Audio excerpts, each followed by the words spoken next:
Hey guys, now you can follow me on Facebook. Just go to facebook.com/UltraMaximusReviews.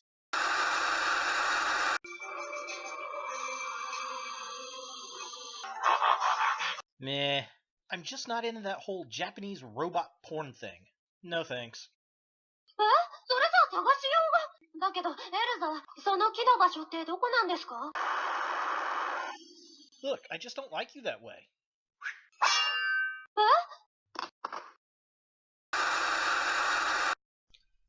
Cybertron Weekly is your central hub for everything Transformers.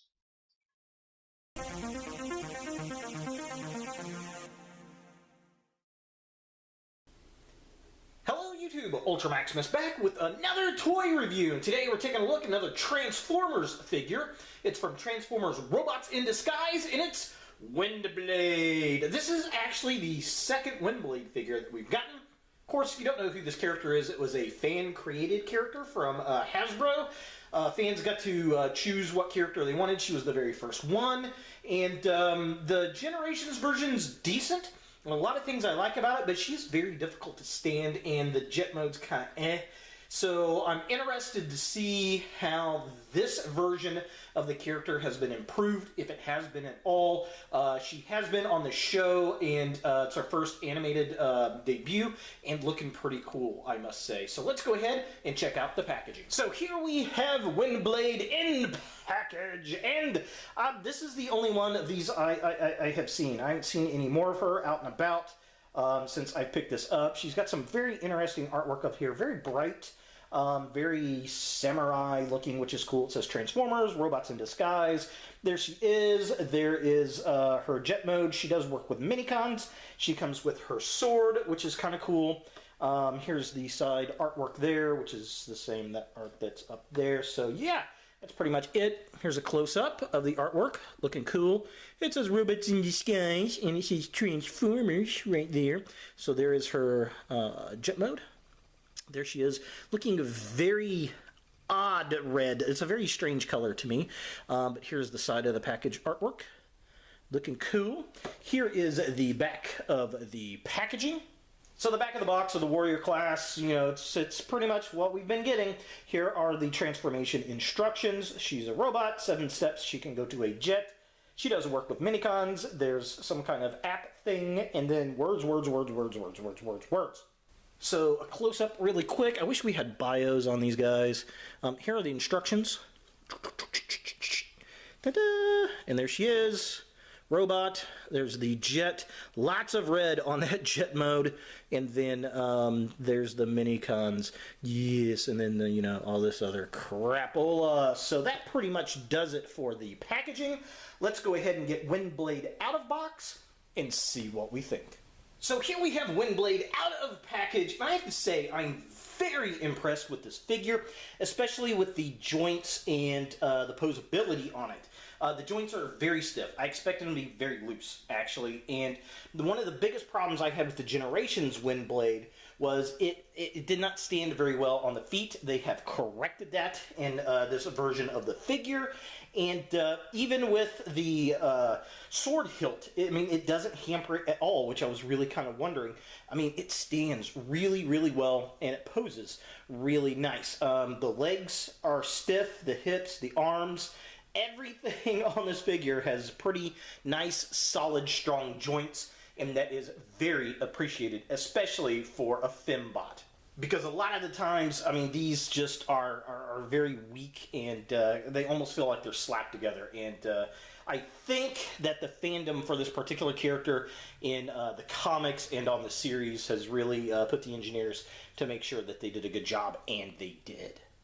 So this figure does come with some accessories. Obviously, she's got her little sword here. I'm going to take this out, and then she has her hilt.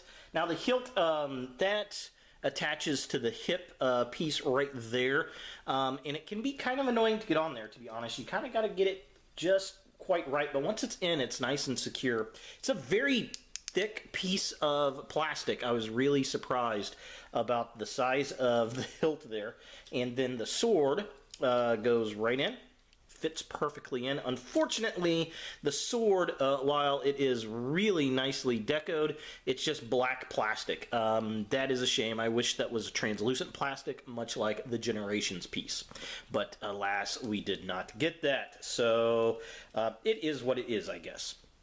Now, the other fun, kind of surprising accessory piece that she has is her little head gear there. I didn't really notice it in the package, but that did not actually sit on the figure. It's a separate piece, so you can actually disconnect it. I'm always afraid I'm going to, like, drop this and lose it into the ethereal. And yeah, so there it is, looking kind of cool. She can use this as, I guess, like a throwing weapon. Yeah, so she can hold this. I've never actually gotten her to hold it, so let's see how she does. I guess it just plugs into her hand. Yep, like thus. So she can hold it and throw it, I guess, like a Chinese star. Whoosh! So that's kind of interesting. I will not be displaying it with that. I think it looks better on the actual head. It just plugs into the back of her head like that. So that's where it's going to stay. But yeah, kind of interesting. As far as articulation goes, her head is on a ball joint, and she can look all over the place. Really good range of motion. Her face kind of reminds me of Black Arachnia for some reason. She has a twist at her waist. She has a ball joint up at the shoulder. Again, very stiff, very nice. She does have a mushroom peg at the upper arm, but it's very stiff and it hardly moves. She has a single joint at the elbow. Again, very stiff.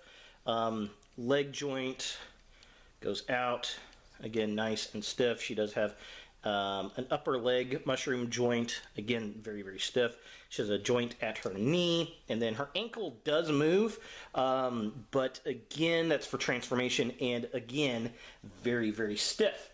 Yeah, I definitely dig the character, digging the robot here. Let's see, and this piece right here, yeah, there we go. So you got to kind of get it locked into place like that, and it will go in, which is nice. And then get her to hold the sword. Dun dun dun dun. Yeah, so definitely very cool. I dig her. I think they did a phenomenal job with this piece. For comparison, here we have Windblade next to Windblade, and very different looking figures, except for the sword. The sword is exactly the same. Fortunately, I don't know what I did with this Windblade's sheath. It's laying somewhere on a display. I just don't know where I put it. But the sword's exactly the same molding. Just this one is a solid black plastic. Let's go ahead as I drop her. Come on. Stand. There we go. And then let's pull this one out of her hand. Yeah, I mean, these are exactly the same. If I can get them to focus on the swords and not on the figures. Back there, come on, are you going to focus? Focus on the sword. There we go. So these are exactly the same. Just one is translucent plastic and the other is solid black plastic. So yeah, it's unfortunate that this one is like that, but if you can get one of these swords, I'm presuming that we can put this sword in her hand. Yep, look at there she is with the sword she should be holding. Looks very cool. Definitely digging that. I'll have to dig up the sheath for the other Windblade and see if it's the same.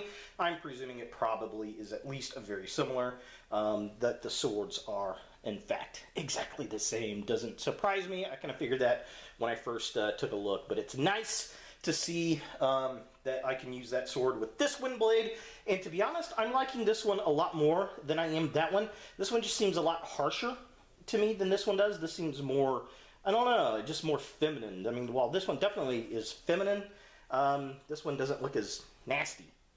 I don't know. Detail on the two, they both have a lot of detail. It's just different detail. And I will say that the jet mode in this one is a lot more stable than this one.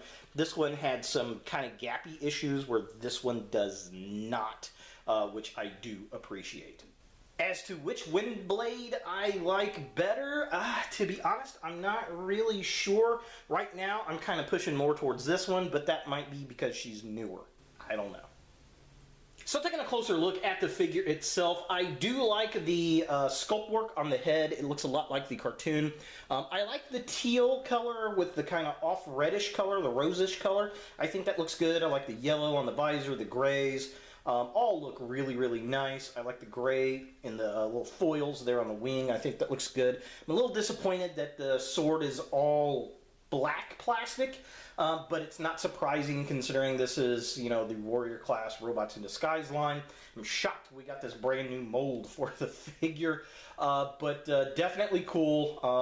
Liking the design. I think it looks like the character, and I think it's a solid upgrade as far as engineering goes on the figure from the Generations version. Taking a look at the midsection of the figure, again, I like how the sword sheath actually does clip onto the hip of the figure.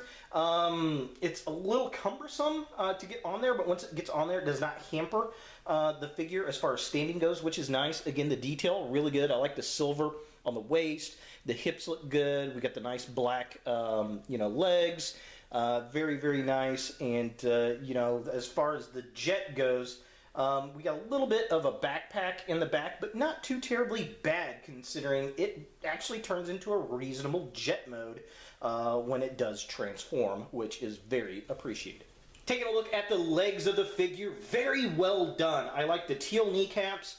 I like the red and the black on the boots. The red color is a little darker than the rest of the bot, and I wish it was closer to that plastic color. But it's not too terribly bad. Maybe if we got more of that color painted in other places of the jet, it'd be pretty good. The legs are kind of hollow on the inside, but that's mainly for transformation, which is why it does that. But what I really like about the figure is how it stands. It seems so much more stable than the original Generations version, and I really do like that. Now, transformation on this figure is simple and satisfying. It's not too complex, but it's not too easy. So let's go ahead and get Windblade into her jet mode.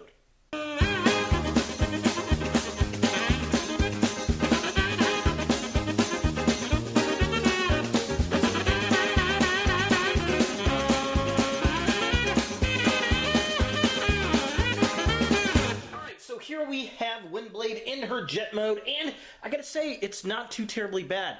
I like it. It's better than the Generations version. I will give it that. It's a little thicker, and it's there's no gappage. Oh, look at that. This piece right here between the legs, that was the problem with the Generation version. And they tried to fix that with the weapon kind of sitting in the middle there, but it just didn't really work. So engineering was much better with this, in the fact that, you know, you've got this piece right here, and it just perfectly, you know, hides all the gap issues. The only thing that is really bugging me about this is the hands. You still see the hands, which is a bit unfortunate. But, yeah, overall, I definitely dig this jet mode. Just kind of a close-up. Love the cockpit. All the red around the black. This is a little strange right here. I think, you know, they did that because of the screw, I guess, to get everything in, and then it's got the landing gear. I do like that. But I wish that could be a little different. I don't know. I like the air vents. Those look cool. Very nice, very cool. These you can leave either down like thus, or flip upright. That is your choice. I think it looks better upright or like this. I do like that mode. I think that looks cool. Very nice. Lots of good detail. And then the other thing is the weapon piece can attach in the vehicle mode, and the way that you do that, you spin it around this way, and there's a port right there. You can plug this in like thus, and it just kind of hangs underneath. And it's kind of wobbly a little bit, It will stand, it will balance, but kind of goofy, but at least you get some weapon storage in this mode, I suppose. I personally think it looks better without. So is the Transformers Robots in Disguise Windblade a figure that you want in your Transformers collection? I'm going to say yes. Obviously, if you collect the Robots in Disguise series of figures, you're going to like this. She's part of the show. She's a good character on the show. And if you like Windblade, you're going to like this. Especially if you had problems with the first figure. This is a great sophomore debut for the character. I think they fix a lot of the engineering problems that the original one had as far as how she stands, her stability. The joints are so much stiffer on this figure than the original version of the character. We get the same sword. Unfortunately, it's just a solid black piece of plastic, and I think that's the biggest downfall. She even has her little weapon headpiece that the first one had, which is very, very cool that they did that. The little fans on the wings, those spin around like the first one did, and it's got a much more solid jet mode than the first one did. So all around, I think, engineering-wise, this is a superior figure. The only drawback I have with this one, to be honest, completely honest, is that sword. If you take the sword from the original Windblade and just substitute, I think this is a remarkably better figure. So yes, as a Transformers fan, in general engineering points, I recommend this. As a fan of the Robots in Disguise series, I do recommend this. I think anybody that picks this figure up is going to be happy that they did. So yeah, that's pretty much it. There she is, Windblade from Transformers Robots in Disguise. Hey guys, thanks for watching. If you like this video, thumbs it up. If you hate this video, thumbs it down. To watch more Ultra Maximus, click on the links to the right. Don't forget to subscribe and share, like us on Facebook, and look for more videos in the future.